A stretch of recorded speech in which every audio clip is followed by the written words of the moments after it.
Hindi raw tutol ang lokal na pamahalaan ng Arayat sa pagpapakita ng diwa ng bayanihan ng mamamayan ngayong panahon ng pandemya. Ayon kay Mayor Bon Alejandrino, pwedeng magbukas ng community pantry ang sinumang individual o organisasyon, subalit kailangang panatilihing mabuti ang pagsunod sa health at safety protocols gaya ng pagsusuot ng face mask at face shield at ang physical distancing.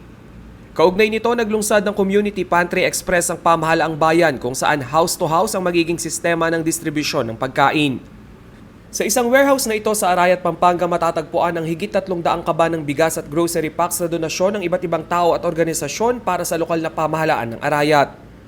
Upang walang mapag-iwanan, lahat ng 30 barangay sa lugar ay makatatanggap ng grocery packs sa ilalim ng Community Pantry Express program ng LGU. Dahil laganap ang local transmission ng coronavirus sa bayan, hanggat maaari iniiwasan nila ang mga aktibidad na magkukumpulan ng tao. Mas marami rin daw mabibigyan kung ihahatid sa kada tahanan ang mga pagkain.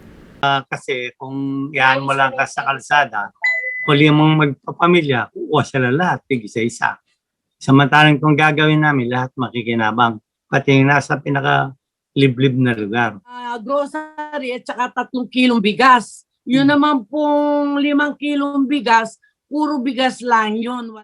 Maglalagay rin ng vitamins at supplements sa mga food pack na ipamamahagi. Dahil nga sa patuloy na pagtaas ng kaso ng COVID-19 sa bayan, isinabay na nila sa Community Pantry Express program ang offline daily disinfection sa lahat ng pampublikong lugar.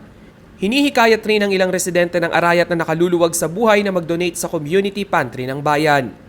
Isang may kaya sa buhay dito, pwede naman dali sa munisipyo. Mas epektibo siguro yung iniisip namin kaysa iwan sa kalsada.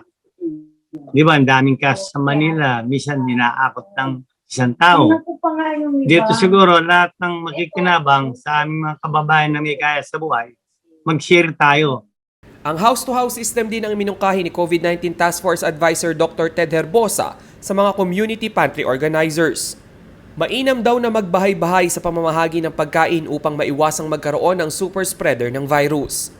Bago pa ang mungkahing ito ni Herbosa, ang house-to-house food pack delivery ay ginagawa na sa 7 probinsya ng gitnang Luzon. As of April 25, umakyat na sa 396 ang confirmed COVID cases sa bayan ng Arayat. 117 sa bilang ay active cases. Rainiel Pawid, CLTV News.